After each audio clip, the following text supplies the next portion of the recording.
हम जब पार्लियामेंट में थे तो हम बोलते थे, स्पीकर सुनता था। अब स्पीकर बोलता है और हमको चुप रहना पड़ता है। ये बैठे हुए हैं इमरान प्रतापगढ़ी, जिस दिन बोलेंगे बाहर निकाल दिए जाएंगे। ये पार्लियामेंट है। कहते हैं कि हम जमहूरी मुल्क हो गए, सब खत्म हो गया है।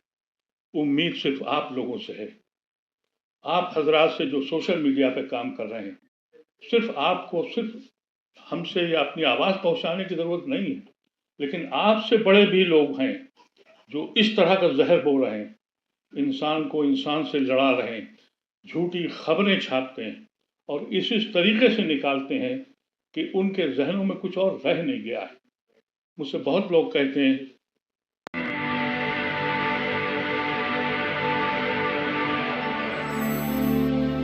मजबूर हूं और ये समझता हूं कि बहुत ही मौजू सब्जेक्ट पे आज हम लोग इकट्ठे हुए, role of media in the democratic world. हकीकत यह है कि अगर कलम मजबूत है तो हवाओं के रुख बदल देता है, और जब वो बिक जाता है तो जमीन पे एक बोझ होता है। हमने यही देखा है। हम तो उस वक्त की सहाफत को जानते हैं। हमने पढ़ा और देखा, नेहरू जी ने एक अखबार निकाला पैसा कमाने के लिए नहीं, गांधी ने अखबार निकाला जहनों को बदलने के लिए, पैसा कमाने के लिए नहीं। मौलाना आजाद ने अलबिलाग खोला, पैसा कमाने को नहीं। आज की सहाफत और आज का मीडिया महाजन खोलता है दौलत कमाने के लिए। तो जाहिर है कि इंसान कैसे समझ जाए कि हम किस मुल्क में हैं और कहाँ हैं। ये पूरी दुनिया का दस्तूर है। उर्दू सहाफत में आज खालिद अनवर साहब मौजूद हैं, बेहतरीन सहाफ़ी हैं, हमारा बड़ा पुराना ताल्लुक़ है। मिल्लत टाइम्स ने भी उर्दू सहाफत को समझा। सहाफत वो चीज़ है, मीडिया वो चीज़ है जिसको सबसे पहले हमारे यहूदियों ने समझा। खिलाफत उस्मानिया की तबाही का बायस सबसे पहले उन्होंने वहाँ एक अखबार निकाला। आपको ताज्जुब होगा, उस अखबार का नाम हम्मास था, जो वहाँ की ज़बान है, और वहाँ से इनकलाब शुरू किया। पूरी सल्तनत उलट के रह गई। आज पूरी दुनिया पे हाकिम कौन है?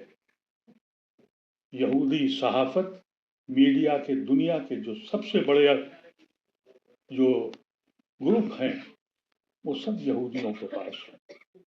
और जब ये आरएसएस ने समझ लिया कि मीडिया की अहमियत क्या है, तो हमारी ज़मीन, जब से हिंदुस्तान पे कब्जा हुआ, हमारी ज़मीन जहन्नुम बन गई। हम समझ ही नहीं पाए कि मीडिया का रोल क्या है। हमारी कौम खासतौर से इस मसले पर रही कि मस्जिद की मीनारों पे लाइटें कितनी लगाई जाएं और शादी ब्याह में पैसे कितने खर्च किए जाएं। उनकी ये समझ में आए ही नहीं कि मीडिया ही जहनों को बदलती है, मीडिया ही इंसान से वहशी बनाती है और वहशियों को इंसान बनाती है। ये इतना अहम रोल है। और मिल्लत टाइम्स ने जिस तरीके से तरक्की की है इस मुल्क में, जब पैसा कमाने वाले, जब ये इलेक्ट्रॉनिक मीडिया आया जिसको हम लोग मुख्तलिफ नामों से पुकारते हैं, ये किसके पास है? उन ताजिरों के पास है जिन्होंने दौलत कमाने का दस्तूर बना लिया है। उनको लगा कि ये अखबारात और ये चैनल हम अपनी दौलत के सहारे कब्जा कर लेंगे। उनको ये समझ में नहीं आया हिंदुस्तान के हमारे भाइयों को, और जिस तरह का माहौल तैयार हुआ। हमें याद है अपने जवानी में, बचपन में, उर्दू का एक अखबार माजिद दरियाबादी साहब का निकलता था, सिक्के जदीद। एक बोसीदा से कागज पे काली रोशनाई से तहरीर होती थी, वो सीनों को चीर देती थी, एक राह दिखाती थी। कौमी आवाज एक अखबार निकलता था, एक बोसीदा से अखबार पर, कागज पर। वो दिलों को छूता था, हकायक को बयान करता था, जालिम के खिलाफ आवाज उठाता था। मजलूम के लिए चिल्लाता था, आज कई कलर के अखबारात निकलते हैं, बड़े बड़े इश्तिहारात के साथ निकलते हैं। उनका असर जो इस जमीन पर, इस समाज पर पड़ा है, उसकी हमने तवज्जो ही नहीं की। हमने सोचा ही नहीं कि हम जा कहाँ रहे हैं।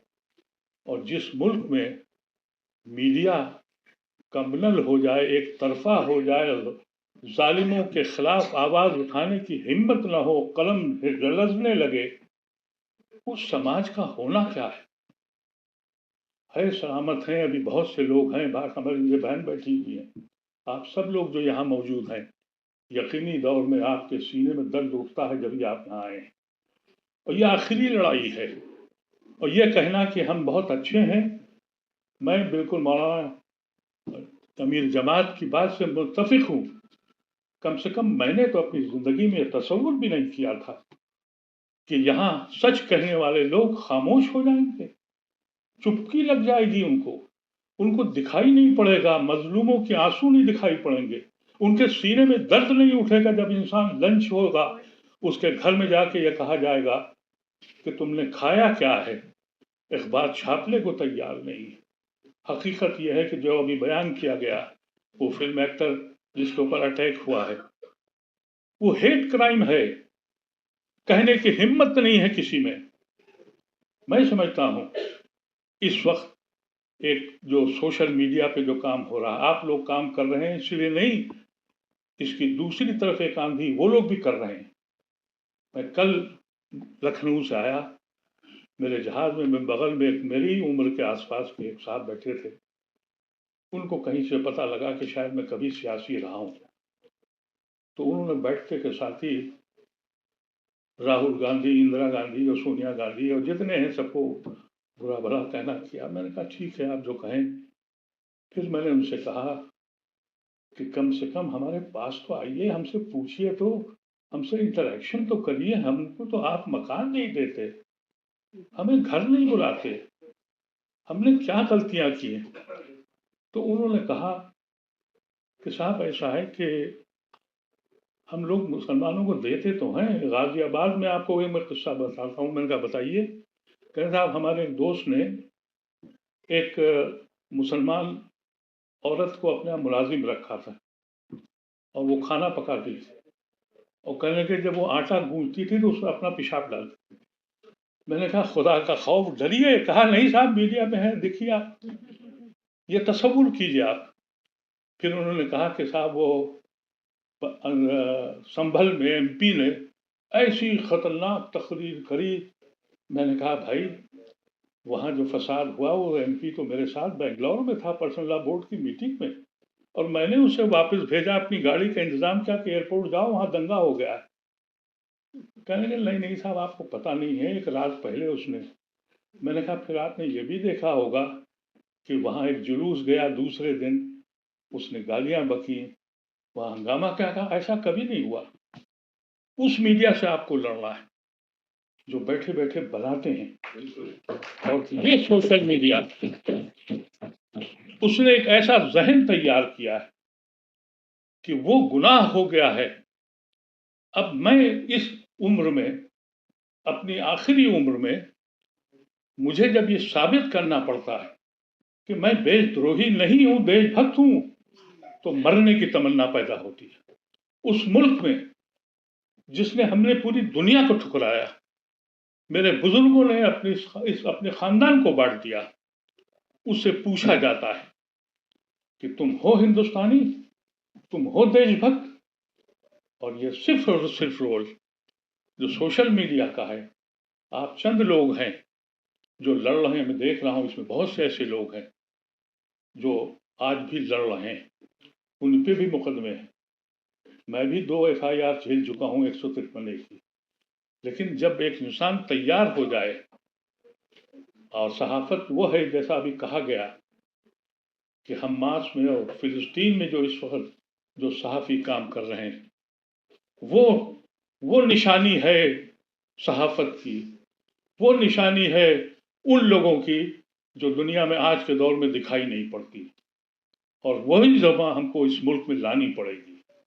अगर हम इसके लिए तैयार नहीं हैं तो ये मुल्क किस्तों में मर रहा है, ये मर जाएगा। ये कहना गलत है कि हमारा मुल्क बहुत कामयाब है। हम तो नहीं कह सकते, हम तो शर्म आती है हमको कहते हुए। हमको कहते हैं कि हम जमहूरी मुल्क है। अरे कहाँ के जमहूरी मुल्क है साहब? हम जब पार्लियामेंट में थे तो हम बोलते थे, स्पीकर सुनता था। अब स्पीकर बोलता है और हमको चुप रहना पड़ता है। ये बैठे हुए हैं इमरान प्रतापगढ़ी, जिस दिन बोलेंगे बाहर निकाल दिए जाएंगे। ये पार्लियामेंट है। कहते हैं कि हम जमहूरी मुल्क हो गए, सब खत्म हो गया है। उम्मीद सिर्फ आप लोगों से है, आप हजरात से जो सोशल मीडिया पे काम कर रहे हैं। सिर्फ आपको सिर्फ हमसे या अपनी आवाज पहुंचाने की जरूरत नहीं है, लेकिन आपसे बड़े भी लोग हैं जो इस तरह का जहर बोल रहे हैं, इंसान को इंसान से लड़ा रहे हैं, झूठी खबरें छापते हैं और इस तरीके से निकालते हैं कि उनके जहनों में कुछ और रह नहीं गया है। मुझसे बहुत लोग कहते हैं कि साहब हालात ठीक हो जाएंगे। हाँ, अगर मीडिया कामयाब हो गया और मीडिया अगर बिकने से बंद हो गया और मीडिया में अगर कुव्वत आ गई, ये जो अखबार हम खरीदते हैं, क्या आप समझते हैं कि ये आपका पहला खरीद है? ये अखबार पहले ही से बिक चुका होता है, हम दोबारा खरीदते हैं। हम दोबारा खरीदते हैं उस अखबार को रोज, क्योंकि वो बिका हुआ अखबार होता है, वो पहले ही से बिक चुका होता है। ये जो इश्तिहारात होते हैं और जो चीजें होती हैं वो उनको खरीद चुकी होती हैं। ऐसे वक्त में सिर्फ एक मीडिया बचा है। जब आप मजबूत होंगे, वो जुडिशरी जो सब कुछ कहने के बाद हक बात बोलती तो है, लेकिन जब लिखने जाती है तो हाथ उसके लरसते हैं। लेकिन जब मीडिया का खौफ उसके ऊपर आएगा तो वो हाथ उसके भी खत्म हो जाएंगे, वो हिम्मत से काम करेगा। यही वजह है जो पुलिस या इंतजामिया है उसको मालूम है आज कितने लोग जेलों में बाहर हैं, कितने लोग आज भी पड़े हुए हैं। इसी शहर में खालिद जो जेल में है, उसके बाप से, उसके घर वालों से पूछिए, क्या मीडिया ने ऐसी आवाज लगाई कि चलो सड़कों पर, चलो आज इस दिल्ली के अंदर कभी 500 आदमी खड़ा हुआ कि जिस आदमी पे आज तक इल्जाम नहीं साबित हुआ उसको तुम बेल नहीं देते? लेकिन हम कैसे करें? मैं अगर बोलूंगा तो मेरी घर की दीवारें आवाज सुन लेंगी, लेकिन जब आप बोलेंगे तो दुनिया सुनेगी। जब आप बोलेंगे तो लोगों में, सोए हुए लोगों के दिलों में जुम्बिश पैदा होगी और वो फिर एक तहरीक की शक्ल बनेगी। इनकलाब लाने का जरिया सिर्फ मीडिया है। अगर इनकलाब लाना है और हिंदुस्तान को बचाना है और इंसानियत को महफूज करना है और जालिमों के हाथ को रोकना है और इस कॉन्स्टिट्यूशन को बचाना है, तो फिर मीडिया ही एक रोल बचा है। और मिल्लत टाइम्स को मैं मुबारकबाद इसलिए देता हूँ कि मैं बराबर उनके प्रोग्राम्स देखता हूँ, उनकी जुर्रत को देखता हूँ और हौसले को देखता हूँ। मैं समझता हूँ ये बेहतरीन मौका है और अल्लाह आपको और तरक्की दे। और इसी तरह के जो ऑनेस्ट मीडिया हैं, मसला ये नहीं है कि कोई मीडिया मुस्लिम मीडिया हो या हिंदू मीडिया हो, या फिर मीडिया, ऑनेस्ट मीडिया की जरूरत है। ऑनेस्ट मीडिया जो है उसकी शक्ल में हम खड़े हों। और मैं समझता हूँ आपने एक बड़ा काम किया है। यहाँ जितने भी हजरात हैं, मैं समझता हूँ ज़्यादातर मीडिया के ही लोग हैं। उनको इस बात का समझना चाहिए, अब मुल्क तुम्हारे हाथ में है। हम लोगों ने अपनी कोताहियों, अपने खुदगर्जियों की वजह से अपने मुल्क को बर्बाद कर दिया है। लेकिन अगर मीडिया के लोग ये बावर कर दें, यकीनी तौर पर हमें मालूम है कि हरिजन अखबार ने जहनों को बदला था, मौलाना आज़ाद के अखबार हिलाल हल बिलास ने खून में जोश पैदा कर दिया था, पूरी मिल्लत को तैयार कर दिया था। ये मोहम्मद अली जौहर ने कामरेड अखबार ने क्या क्या इनकलाब किए थे। इस मुल्क को अगर बचाना है तो मीडिया को बचाना पड़ेगा। अगर इस मुल्क को नहीं बचाया, ये कहा गया अभी कि 165 166 मकाम पे हम हैं, और वो इसलिए हैं कि बाकी कोई डेमोक्रेटिक कंट्री ऐसा नहीं है जो जिसके नीचे हम हों। दुनिया के वाहिद डेमोक्रेटिक कंट्री हम हैं जिसका 165-166 के नाम पे चलता है। मैं अभी अमेरिका गया था, 15 दिन पहले वहीं था। वहां लोग मुझसे पूछते थे अखबार क्यों नहीं बोल रहे हैं। मैंने कहा लिखते हैं, कोई सुनने को तैयार नहीं, कोई सहने को तैयार नहीं है। अखबारात जो हैं वो निकलना मुश्किल है। हम लोगों को सबको उम्मीद यही इसी अल्टरनेटिव मीडिया से है। आप उसके एक अहम रोल अदा कर रहे हैं और वो सारे हजरात जो यहाँ मौजूद हैं उन सब के लिए जिम्मेदारी बनती है कि वो ऑनेस्ट मीडिया की हैसियत से इस मुल्क को बचा लें, खुदारा बचा लें, नहीं तो इस मुल्क में अब कुछ बचा नहीं है। और मेरे लिए दर्दनाक पहलू यह है कि मैंने अपनी जिंदगी में कभी ये सोचा भी नहीं था कि मैं ऐसे मुल्क में मरूंगा जहां इंसान को इंसान मारकर जश्न मनाता हो, जहां इंसान से इंसान मारकर हुकूमत जी बनाता हो, जहां कौम से नफरत करके हाकिम बनता हो। ऐसे मुल्क का तस्वुर हमने तो नहीं किया था। हम समझते हैं सिर्फ और सिर्फ यही एक जरिया है। उसके लिए आप लोग मुबारकबाद के मुस्तहिक हैं। वाखिर दावाना। अगर आपको लगता है कि हमारा काम बहुजन समाज के लिए महत्वपूर्ण है तो आप हमें आर्थिक सहयोग के लिए सीन दिखाए गए QR कोड स्कैन और फोन पे और गूगल पे और UPI और बैंक अकाउंट में कर सकते हैं। फोन पे, गूगल पे 9250529129, UPI 9250529129@YBL। Bank account state bank of India AC 104299462008, IFSC code SBIN 00066563। आपका छोटा से छोटा सहयोग समाज और हमें और मजबूत करेगा, जिससे हमें बहुजन पत्रकारिता में और निष्पक्ष बनाने में मजबूत करेगा। जय भीम, जय भारत।